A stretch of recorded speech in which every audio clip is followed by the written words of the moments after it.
awusia mame mo akwa bana menchia won famre dwumadi so na awrehosam pa ene anumere latest aba na ene se media house ewu Kumasi, one of the ABN stereo on say ABN NG broadcast network doso your NG FM your pure NG FM Accra so all the regions your Angel ABN studio and I say almost stations ho now babia ye na yan kasa ye chairman na se chamo kan kan bodu Samson ship dealer ye benya we say the legend Kwame Adinkra babia omo ye adwumo bo adwuma pa pure 95.7 adumire ya ene emfim bakomako edu ya ye mampeni dada otwa mu onye ne ba bi ko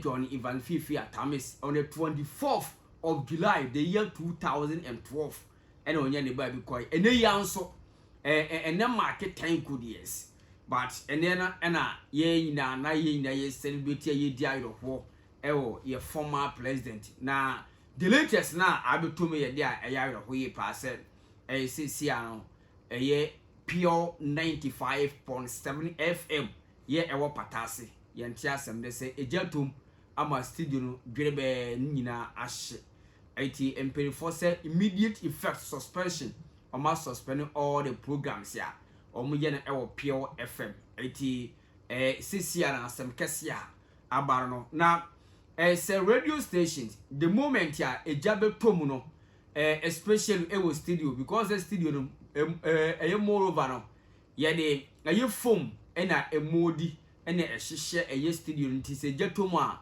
there's no way say obefa pin ba kokra ma menkai obaako ukọ techimana na ye station ba ke feni KFM na eno nso NJ broadcast network eno nso alanse the year 2020 ejetom 2020 there about ejetom eno nso she up to date omantimi anye studio no up to date ukọ techima pure KFM enye adwuma yenya time FM ewo ofin so enso jetom enso kodo to enso up to date empenifon timi and revive omantimi anye studio ni biom ma yenhwe se ABN pure 95.7 ya wo patase no ya ene on 24th July 2025 ejatom yenhwe se bia Dr. Kwakugoten with papa mebo muase ya maukafra sense ayadia arohoyepa studio shishenye ize console store any phone tese microphones a lot of issues a lot of things handwe enti ya maukafra makankan bodu workers nyina ewo pure FM yemamu nyina mukafra ayara hosame yepa okay ti ebusia yenkwe na yese ye tumira ni ya kireshi baby ye tu no nti yenko na yenkotwe videos no what you say pictures and videos the we are adene fast share era hosem yenko yenkotwe video no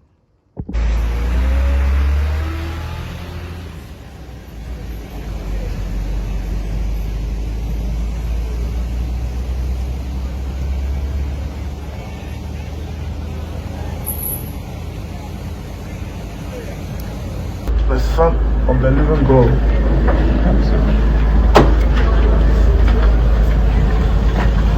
Bueno.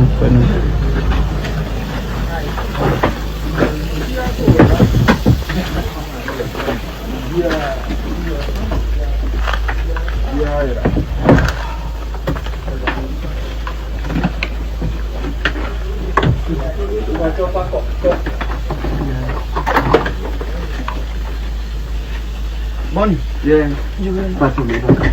MC aho. Okay. Go for na cover now. Mama na tena ho kra what you want to.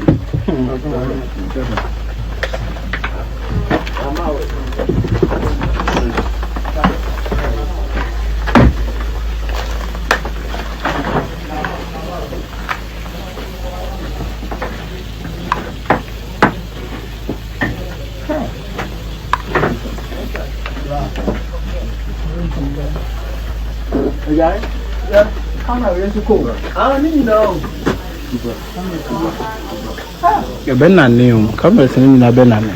It was the first winter born in English. And I understand too. Hey, laddie.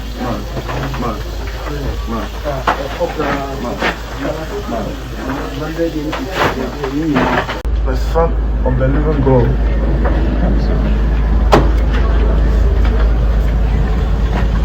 When.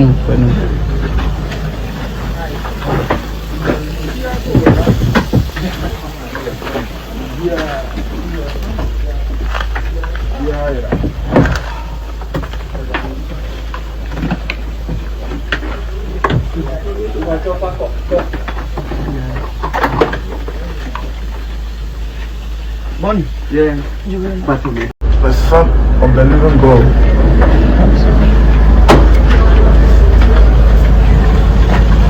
When.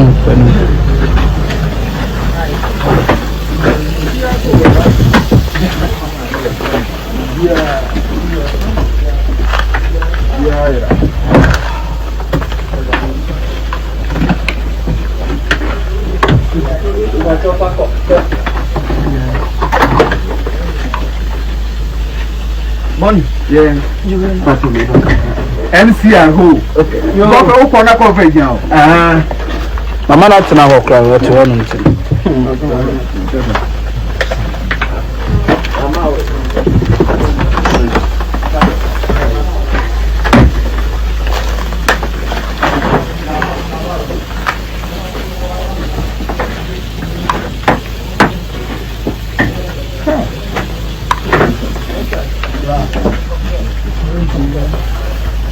Yeah.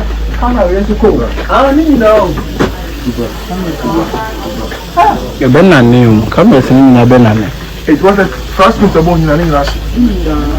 And I understand too. Hey, laddie.